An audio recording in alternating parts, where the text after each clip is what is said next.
বড়োর জন্য না, আপনাদের জন্য। আপনারা যারা না করলে তো তারা করতে পারবেন না। কর্মসংস্থানটা কোন ক্ষেত্রে?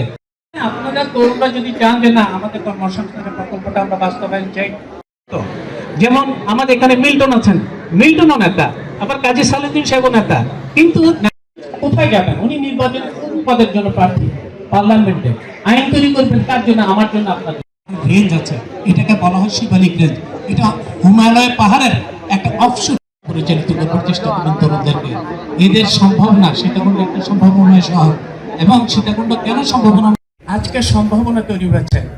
বাংলাদেশের প্রত্যেকটা সংকটময় মুহূর্তে তরুণ সমাজের নেতৃত্বেই সকল কিছু সংগঠিত হয়েছে।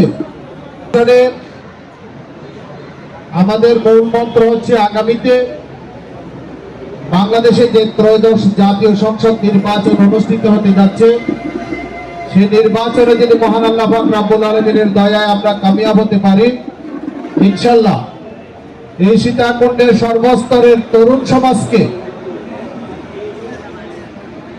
নতুন করে নতুন উদ্যমে সত্যিকারের